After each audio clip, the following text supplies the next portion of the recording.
Darshan and ಗ್ಯಾಂಗಿಗೆ ಸದ್ಯಕ್ಕೇನೆ ಜೈಲಿನಿಂದ ಆಚೆ ಹೋಗ್ಲಿಕ್ಕೆ ಅವಕಾಶಗಳು ಕೊಡಬಾರ್ದು ಅನ್ನೋದಕ್ಕೆ ಖಾಕಿ ಟೀಮ್ ಬಳಿಯಲ್ಲೂ ಕೂಡ ಒಂದಷ್ಟು ಕಾರಣಗಳಿದೆ.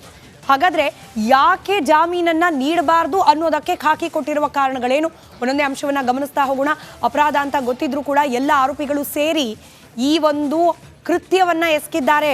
ರೇಣುಕಾಸ್ವಾಮಿಯನ್ನ ಕಿಡ್ನಾಪ್ ಮಾಡೋದು ಕಾನೂನಾತ್ಮಕವಾಗಿ ಅಪರಾಧ, ಆತನನ್ನ ಶೆಡ್ನಲ್ಲಿ ಕೂಡ್ ಹಾಕೋದು ಅಪರಾಧ, ಕೂಡ್ ಹಾಕಿದ ಮೇಲೆ ಆತನ ಮೇಲೆ ಹಲ್ಲೆ ನಡೆಸೋದು ಅಪರಾಧ, ಸಾಯೋ ಹಾಗೆ ಹಲ್ಲೆ ನಡೆಸೋದು ಕೂಡ ಅಪರಾಧ. ಇದೆಲ್ಲದರ ಅರಿವಿದ್ದೂ ಕೂಡ ಈ ಕೃತ್ಯ ಎಸಗಲಾಗಿದೆ, ಹೀಗಾಗಿ ಅವರಿಗೆ ಬೇಲನ್ನ ನೀಡಬಾರ್ದು ಅನ್ನೋದು ಖಾಕಿ ಅಂಶ. ಇನ್ನು ಕೊಲೆ ಮಾಡಿದ ಬಳಿಕ ಉದ್ದೇಶಪೂರ್ವಕವಾಗಿ ಕೆಲ ಸಾಕ್ಷ್ಯಗಳನ್ನ ನಾಶ ಮಾಡಲಾಗಿದೆ. ಇನ್ಫ್ಯಾಕ್ಟ್ ರಿಪಬ್ಲಿಕ್ ಕನ್ನಡದೇ ಒಂದು ಎಕ್ಸ್ಕ್ಲೂಸಿವ್ ಸುದ್ದಿ. ದರ್ಶನ್ ಹಾಗೆ ಪವಿತ್ರ ಗೌಡ ಅವರ ಮನೆಯ ಸಿಸಿಟಿವಿಯ complete DVR, clean wash out, ಯಾವುದೇ ಸಾಕ್ಷ್ಯಗಳು ಸಿಗದೇ ಇರೋ ರೀತಿಯಲ್ಲಿ. ಕೇವಲ ಇದೊಂದು ಸ್ಯಾಂಪಲ್ ಅಷ್ಟೇ. ಆರೋಪಿಗಳದ್ದು ಹಾಗೆ ಕೊಲೆಗೀಡಾದ ರೇಣುಕಾಸ್ವಾಮಿಯದು ಕೂಡ ಮೊಬೈಲ್ ಅನ್ನು ನಾಶಪಡಿಸಲಾಗಿದೆ. ಇಂಥ ಅನೇಕ ಉದಾಹರಣೆಗಳನ್ನ ಕೊಟ್ಟು ಉದ್ದೇಶಪೂರ್ವಕವಾಗಿ ಈ ಕೊಲೆಗೆ ಸಂಬಂಧಪಟ್ಟ ಸಾಕ್ಷ್ಯಗಳನ್ನ ನಾಶ ಮಾಡಲಾಗಿದೆ. ಆರೋಪಿಗಳು ಸಾಕ್ಷ್ಯ ಮಾಡಿರುವುದಕ್ಕೆ FSL ವರದಿಯಲ್ಲಿ ಉಲ್ಲೇಖಗಳಿದೆ. ಡೆಲಿಬ್ರೇಟ್ ಆಗಿ ಬೇಕು ಅಂತಲೇ ಸಾಕ್ಷ್ಯಗಳನ್ನ ನಾಶ ಮಾಡಿದ್ದಾರೆ. ಒಳಗೆ ಇದ್ದು ಒಳಗೆ ಬರೋಕ್ ಮುಂಚೆನೇ ಇಷ್ಟೆಲ್ಲ, ಇನ್ನು ಜೈಲಿನಿಂದ ಹೊರಗೆ ಹೋದ್ರೂ ಕೂಡ ಸಾಕ್ಷ್ಯ ನಾಶ ಮಾಡುವ ಸಾಧ್ಯತೆ ಇದೆ. ಹೀಗಾಗಿ ಬೇಲ್ ನೀಡಬಾರ್ದು ಅನ್ನೋದು ತನಿಖಾಧಿಕಾರಿಗಳ ವಾದ. ಆರೋಪಿಗಳಿಗೆ ಜಾಮೀನು ಸಿಕ್ಕರೆ ಕೆಲ ಸಾಕ್ಷಿಗಳ ಮೇಲೆ ಪ್ರಭಾವ ಬೀರುವ ಸಾಧ್ಯತೆ ಇದೆ. ಈ ಗ್ಯಾಂಗ್ನ ಪೈಕಿನ ಕೆಲವರು ವಿಟ್ನೆಸ್ ಆಗಿ ಪರಿವರ್ತನೆ ಆಗಿದ್ದಾರೆ. ಆರೋಪಿಗಳಿಗಾಗಿ ಪೊಲೀಸರ ಅತಿಥಿಯಾದವರು, ಆದರೆ ಈಗ ಅವರೇ ಸಾಕ್ಷಿದಾರರಾಗಿ ನಿಲ್ತಿದ್ದಾರೆ. ಅವರ ಕುಟುಂಬಸ್ಥರ ಮೇಲೆ ಪ್ರಭಾವ ಬೀರಬಹುದು. ಹೊರಗಿರುವ ಅನೇಕರ ವಿಚಾರಣೆ ಮಾಡಲಾಗಿದೆ. ಅವರಿಂದಲೂ ಕೂಡ ಕೆಲವೊಂದಷ್ಟು ಎವಿಡೆನ್ಸ್ಗಳನ್ನು ಕಲೆಕ್ಟ್ ಮಾಡಲಾಗಿದೆ. ಅವ್ರ ಮೇಲೂ ಕೂಡ ಪ್ರಭಾವ ಬೀರುವ ಸಾಧ್ಯತೆಗಳಿದೆ ಆರೋಪಿಗಳು. ಹಾಗಾಗಿ ಜಾಮೀನು ಪಡೆದ್ರೆ ಕೋರ್ಟ್ ವಿಚಾರಣೆಗೆ ಗೈರಾಗೋ ಸಾಧ್ಯತೆ ಕೂಡ ಇದೆ. ನಾವು ಅನೇಕ ಪ್ರಕರಣಗಳನ್ನು ನೋಡ್ಬಿಟ್ಟಿದ್ವಿ. ಪ್ರಭಾವಿಗಳನ್ನ ಹಿಡಿದಿಟ್ಕೊಳ್ಳೋದೇ ಕಷ್ಟ. ಒಂದ್ಸತಿ ಜೈಲಿಂದ ಆಚೆ ಬಂದ್ರೆ ಅನಾರೋಗ್ಯ ಅಂತ ಹಾಸ್ಪಿಟಲ್ಲೋ ಅಥವಾ ವಿದೇಶಕ್ಕೆ ಪರಾರಿ ಆಗೋದೋ ಮಾಡ್ಬಿಡ್ತಾರೆ. ಹೀಗಾಗಿ ವಿಚಾರಣೆಗೆ ನಾವು ಕರೆದ್ರೂ ಕೂಡ ಹಾಜರಾಗ್ತಾರೆ ಅನ್ನೋದ್ರ ಬಗ್ಗೆ ಖಾತ್ರಿ ಇಲ್ಲ. A2 ಆರೋಪಿಗೆ ಹಣ, ಅಭಿಮಾನಿ ಬಳಗದಿಂದ ಸಾಕ್ಷಿಗಳ ಮೇಲೆ ಪ್ರಭಾವ ಬೀರುವಂತಹ ಸಾಧ್ಯತೆಗಳಿದೆ. A2 ಪ್ರಕರಣದಲ್ಲಿ ದರ್ಶನ್ ಬಹಳಷ್ಟು ಪ್ರಭಾವಿ ವ್ಯಕ್ತಿ, ಪ್ರಭಾವಿಗಳ ಸಂಪರ್ಕದಲ್ಲಿರುವವರು, ಹಣ ಬಲ ಇದೆ, ಅಭಿಮಾನಿಗಳ ಬೆಂಬಲ ಇದೆ. ಹೀಗಾಗಿ ಇವ್ರಿನ್ ಕೇಸ್ ಏನಾದರೂ ಆಚೆ ಬಂದರೆ ಸಾಕ್ಷ್ಯ ನಾಶ ಆಗೋ ಎಲ್ಲ ಪಾಸಿಬಿಲಿಟೀಸ್ ಇದೆ. ಇದು ಖಾಕಿ ವಾದ. ಮತ್ತೊಂದು ಕಡೆಯಲ್ಲಿ ಆರೋಪಿಗಳು ಹೊರಗೆ ಬಂದರೆ ವಿದೇಶಕ್ಕೆ ಬೇಕಾದರೂ ಕೂಡ ಪರಾರಿ ಆಗಬಹುದು. ಆ ಸಂದರ್ಭದಲ್ಲಿ ಅವರನ್ನು ಕರೆದು ವಿಚಾರಣೆ ಮಾಡೋದು ನಮಗೆ ಕಷ್ಟ ಆಗುತ್ತೆ. ತನಿಖೆಯು ಇನ್ನೂ ಪ್ರಗತಿಯ ಹಂತದಲ್ಲಿದೆ. ಹೀಗಾಗಿ ಯಾವುದೇ ಕಾರಣಕ್ಕೂ ಅವರಿಗೆ ಬೇಲ್ ಕೊಡಬೇಡಿ ಅಂತ ಹೇಳಿ ನ್ಯಾಯಾಲಯದ ಮುಂದೆ ಸದ್ಯಕ್ಕೆ ತನಿಖೆಯನ್ನ ನಡೆಸ್ತಾ ಇರುವ ತನಿಖಾಧಿಕಾರಿಗಳು ಮನವಿಯನ್ನ ಸಲ್ಲಿಕೆ ಮಾಡಿದ್ದಾರೆ. ಇದನ್ನು ಪುರಸ್ಕರಿಸೋದು ಅಥವಾ ರಿಜೆಕ್ಟ್ ಮಾಡೋದು ನ್ಯಾಯಾಧೀಶರ ವಿವೇಚನೆಗೆ ಬಿಟ್ಟ ವಿಚಾರ. ಹೀಗಾಗಿ ಸದ್ಯಕ್ಕಂತೂ ಎಲ್ಲ ಅಂಶಗಳನ್ನ ಗಮನಿಸಿ ನೋಡಿದಾಗ ಅಷ್ಟು ಸುಲಭವಾಗಿ ಈ ಬಂಧನದಿಂದ ಮುಕ್ತಿ ಇಲ್ಲ ಅನ್ನೋದು ಗೊತ್ತಾಗ್ತಾ ಇದೆ.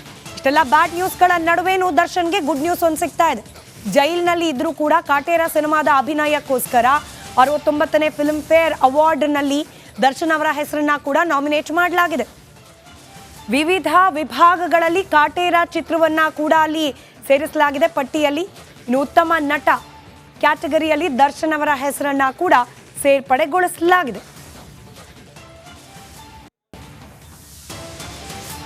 ಮತ್ತೊಂದು ಕಡೆ ದರ್ಶನ್ ಅವರನ್ನ ಭೇಟಿ ಮಾಡಬೇಕು ಅಂತ ಹೇಳಿ ಅನೇಕ ಚಿತ್ರೋದ್ಯಮದ ಸ್ನೇಹಿತರು ಹಾಗೆ ಆಪ್ತರು ಬರ್ತಾ ಇದ್ದಾರೆ. ಕೆಲವರಿಗೆ ಅವಕಾಶ ಸಿಗ್ತಿದೆ, ಕೆಲವರು ಸಿಗ್ತಾ ಇಲ್ಲ. ಇವತ್ತು ನಟ ಶ್ರೀಕಾಂತ್ ಅಲಿಯಾಸ್ ಶ್ರೀಕಿ, ಒಲವೆ ಮಂದಾರ ಚಿತ್ರದ ನಟ ಶ್ರೀಕಾಂತ್ ಇವತ್ತು ಪರಪ್ಪನ ಅಗ್ರಹಾರ ಜೈಲಿಗೆ ಬಂದಿದ್ದು ದರ್ಶನ್ ಅವರನ್ನ ಭೇಟಿ ಮಾಡಬೇಕು ಅಂತ ಹೇಳಿ. ಆದರೆ ಆ ನಿರೀಕ್ಷೆ, ಭೇಟಿಯಾಗಲಿಕ್ಕೆ ಬಂದಂತಹ ನಿರೀಕ್ಷೆ ಹುಸಿಯಾಗಿದೆ. ಭೇಟಿಯಾಗಲಿಕ್ಕೆ ಅವಕಾಶ ಸಿಕ್ಕಿಲ್ಲ ಶ್ರೀಕಾಂತ್ ಅವರಿಗೆ. ಹೀಗಾಗಿ ವಾಪಸ್ ಹೋಗುವಂತಹ ಪರಿಸ್ಥಿತಿ ನಿರ್ಮಾಣವಾಗಿದೆ. ಇವತ್ತು ಕೋರ್ಟಲ್ ಕೇಸ್ ಇದೆ, ಮಾತಾಡ್ತೀನಿ ಸರ್. ಅದಕ್ಕೆ ನೀವು ಭೇಟಿಗೆ ಅವಕಾಶ ಸಿಗ್ತಾ ಸರ್? ಭೇಟಿ ಆದ್ರ ಸರ್, ಭೇಟಿಗೆ ಅವಕಾಶ ಸಿಗ್ತಾ?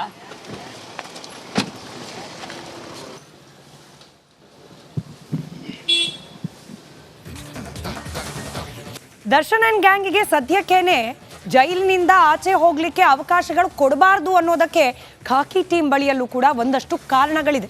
ಹಾಗಾದ್ರೆ ಯಾಕೆ ಜಾಮೀನನ್ನ ನೀಡಬಾರ್ದು ಅನ್ನೋದಕ್ಕೆ ಖಾಕಿ ಕೊಟ್ಟಿರುವ ಕಾರಣಗಳೇನು? ಒಂದೊಂದೇ ಅಂಶವನ್ನ ಗಮನಿಸ್ತಾ ಹೋಗೋಣ. ಅಪರಾಧ ಅಂತ ಗೊತ್ತಿದ್ರೂ ಕೂಡ ಎಲ್ಲ ಆರೋಪಿಗಳು ಸೇರಿ ಈ ಒಂದು ಕೃತ್ಯವನ್ನ ಎಸಗಿದ್ದಾರೆ.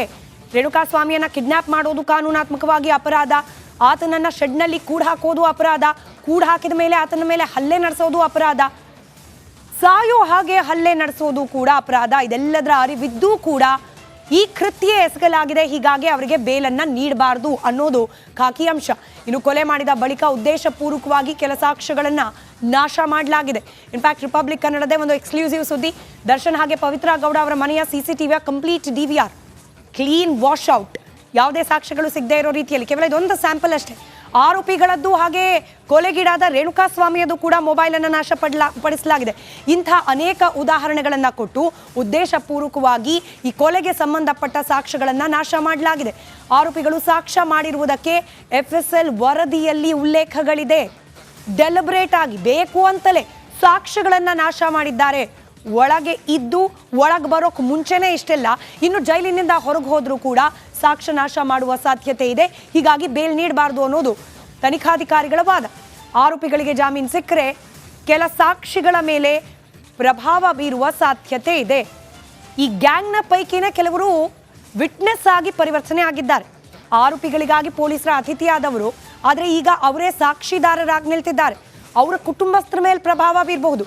ಹೊರಗಿರುವ ಅನೇಕರ ವಿಚಾರಣೆ ಮಾಡಲಾಗಿದೆ, ಅವರಿಂದಲೂ ಕೂಡ ಕೆಲವೊಂದಷ್ಟು ಎವಿಡೆನ್ಸ್ಗಳನ್ನು ಕಲೆಕ್ಟ್ ಮಾಡಲಾಗಿದೆ. ಅವ್ರ ಮೇಲೂ ಕೂಡ ಪ್ರಭಾವ ಬೀರುವ ಸಾಧ್ಯತೆಗಳಿದೆ ಆರೋಪಿಗಳು. ಹಾಗಾಗಿ ಜಾಮೀನು ಪಡೆದ್ರೆ ಕೋರ್ಟ್ ವಿಚಾರಣೆಗೆ ಗೈರಾಗೋ ಸಾಧ್ಯತೆ ಕೂಡ ಇದೆ. ನಾವು ಅನೇಕ ಪ್ರಕರಣಗಳನ್ನು ನೋಡ್ಬಿಟ್ಟಿದ್ವಿ, ಪ್ರಭಾವಿಗಳನ್ನ ಹಿಡಿದಿಟ್ಕೊಳ್ಳೋದೇ ಕಷ್ಟ. ಒಂದ್ಸತಿ ಜೈಲಿಂದ ಆಚೆ ಬಂದ್ರೆ ಅನಾರೋಗ್ಯ ಅಂತ ಹಾಸ್ಪಿಟಲ್ಲೋ ಅಥವಾ ವಿದೇಶಕ್ಕೆ ಪರಾರಿ ಆಗೋದೋ ಮಾಡ್ಬಿಡ್ತಾರೆ. ಹೀಗಾಗಿ ವಿಚಾರಣೆಗೆ ನಾವು ಕರೆದ್ರೂ ಕೂಡ ಹಾಜರಾಗ್ತಾರೆ ಅನ್ನೋದ್ರ ಬಗ್ಗೆ ಖಾತ್ರಿ ಇಲ್ಲ. A2 ಆರೋಪಿಗೆ ಹಣ, ಅಭಿಮಾನಿ ಬಳಗದಿಂದ ಸಾಕ್ಷಿಗಳ ಮೇಲೆ ಪ್ರಭಾವ ಬೀರುವಂತಹ ಸಾಧ್ಯತೆಗಳಿದೆ. A2 ಪ್ರಕರಣದಲ್ಲಿ ದರ್ಶನ್ ಬಹಳಷ್ಟು ಪ್ರಭಾವಿ ವ್ಯಕ್ತಿ, ಪ್ರಭಾವಿಗಳ ಸಂಪರ್ಕದಲ್ಲಿರುವವರು, ಹಣ ಬಲ ಇದೆ, ಅಭಿಮಾನಿಗಳ ಬೆಂಬಲ ಇದೆ. ಹೀಗಾಗಿ ಇವ್ರಿನ್ ಕೇಸ್ ಏನಾದರೂ ಆಚೆ ಬಂದರೆ ಸಾಕ್ಷ್ಯ ನಾಶ ಆಗೋ ಎಲ್ಲ ಪಾಸಿಬಿಲಿಟೀಸ್ ಇದೆ. ಇದು ಖಾಕಿ ವಾದ. ಮತ್ತೊಂದು ಕಡೆಯಲ್ಲಿ ಆರೋಪಿಗಳು ಹೊರಗೆ ಬಂದರೆ ವಿದೇಶಕ್ಕೆ ಬೇಕಾದರೂ ಕೂಡ ಪರಾರಿ ಆಗಬಹುದು.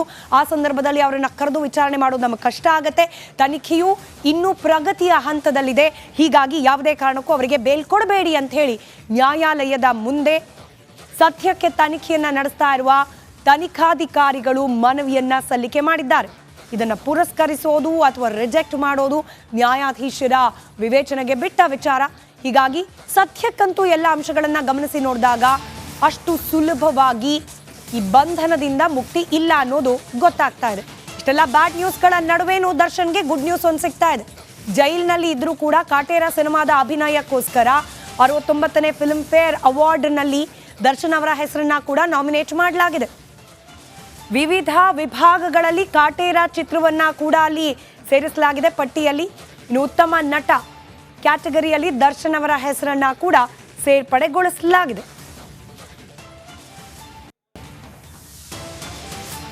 ಮತ್ತೊಂದು ಕಡೆ ದರ್ಶನ್ ಅವರನ್ನ ಭೇಟಿ ಮಾಡಬೇಕು ಅಂತ ಹೇಳಿ ಅನೇಕ ಚಿತ್ರೋದ್ಯಮದ ಸ್ನೇಹಿತರು ಹಾಗೆ ಆಪ್ತರು ಬರ್ತಾ ಇದ್ದಾರೆ. ಕೆಲವರಿಗೆ ಅವಕಾಶ ಸಿಗ್ತಿದೆ, ಕೆಲವರು ಸಿಗ್ತಾ ಇಲ್ಲ. ಇವತ್ತು ನಟ ಶ್ರೀಕಾಂತ್ ಅಲಿಯಾಸ್ ಶ್ರೀಕಿ, ಒಲವೆ ಮಂದಾರ ಚಿತ್ರದ ನಟ ಶ್ರೀಕಾಂತ್ ಇವತ್ತು ಪರಪ್ಪನ ಅಗ್ರಹಾರ ಜೈಲಿಗೆ ಬಂದಿದ್ದು ದರ್ಶನ್ ಅವರನ್ನ ಭೇಟಿ ಮಾಡಬೇಕು ಅಂತ ಹೇಳಿ.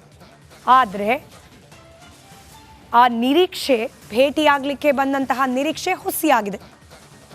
ಭೇಟಿಯಾಗಲಿಕ್ಕೆ ಅವಕಾಶ ಸಿಕ್ಕಿಲ್ಲ ಶ್ರೀಕಾಂತ್ ಅವರಿಗೆ. ಹೀಗಾಗಿ ವಾಪಸ್ ಹೋಗುವಂತಹ ಪರಿಸ್ಥಿತಿ ನಿರ್ಮಾಣವಾಗಿದೆ.